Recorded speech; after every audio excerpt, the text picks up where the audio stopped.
Iran's diplomatic tantrum, Britain's awkward group chat, and Trump's reality TV ultimatum. Welcome to modern geopolitics. Imagine waking up to find yourself the unwilling recipient of a group text you never wanted to join. Not just any group chat. Mind you, this one includes Iran, Israel, Britain, America, France, and a rotating cast of world leaders trying to keep things from blowing up, sometimes literally. If you thought your family WhatsApp was stressful, buckle up. Today, we're taking a front-row seat to the world's most dangerous game of international brinkmanship, where threats fly faster than missiles and the stakes are nothing less than global security. Welcome back to UK Plug, the only place where international chaos is served piping hot, with a generous side of British sarcasm. This week, Iran's diplomatic equivalent of a threatening text message, Britain's desperate attempt to ghost a drama, and Donald Trump running foreign policy like he's hosting a particularly tense episode of The Apprentice, Tehran edition. Sound surreal? That's because it is. Iran's state media didn't mince words. Their message to Britain, America, and France was as subtle as a sledgehammer. If you so much as think about helping your mate Israel, we'll turn your ships and bases into overpriced scrap metal. It's a geopolitical version of your angry neighbor threatening to key your car, except this neighbor has ballistic missiles and a decades-old grudge. To be clear, Iran's warning wasn't some vague, empty threat. It was targeted.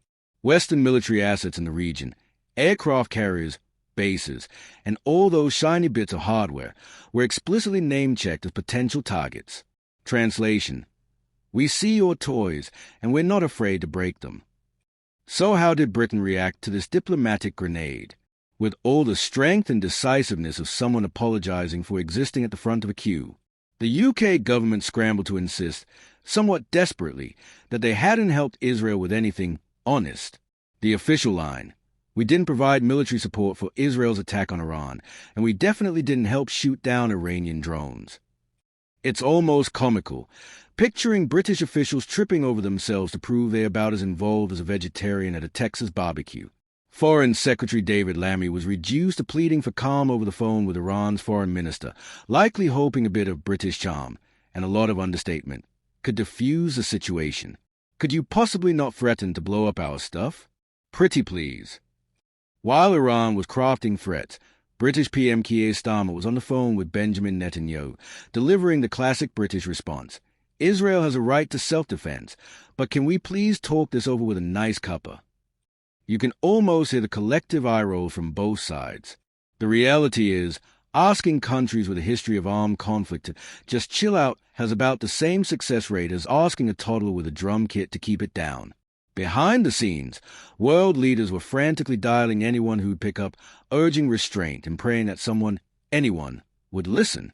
It's like being the designated driver at the world's rowdiest pub, trying to keep your mates from starting a brawl. Noble intentions, questionable effectiveness. And just when you thought the situation couldn't get more bizarre, in waltzes Donald Trump. Armed with social media and the subtlety of a chainsaw, Trump announced to the world that he'd given Iran a 60-day ultimatum to make a deal. Now, on day 61, he was counting down like a landlord waiting for overdue rent. I told them what to do, but they just couldn't get there. Now they have perhaps a second chance. It's international diplomacy by way of game show. Iran, you failed to answer correctly, but don't worry, here's a bonus round. Trump's approach, public ultimatums and deadlines, might make for gripping television, but in the world of statecraft, it's a recipe for confusion and escalation. Both Britain and America are now playing the diplomatic version of not it. Both governments are loudly insisting they had nothing to do with Israel's strikes. Israel acted unilaterally is the official refrain. It's a classic move. When your mate does something stupid at a party, you make it very clear you were in the toilet the whole time. But here's the problem. In geopolitics, simply saying it wasn't me doesn't always keep you out of the firing line, especially when Iran's playing by its own rules. Their message is clear. We don't care if you helped or not. If you're friends with Israel, you're on our list. It's guilt by association on a nuclear scale. So where does that leave us? With Iran threatening Western assets, Britain trying to be neutral while also supporting Israel's right to self-defense, and Trump running foreign policy like a reality show, the world is teetering on the edge.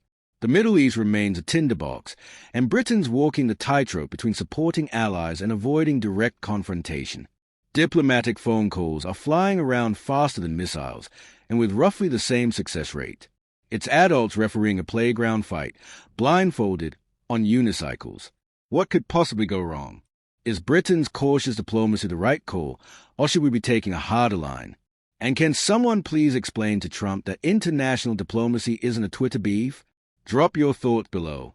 If you think this situation is as mental as I do, smash that like button and subscribe to UK Plug for more political chaos, delivered with just the right amount of British sarcasm. With the world's group chat more dysfunctional than ever, one thing's for sure, we haven't seen the last of the drama. Stay tuned.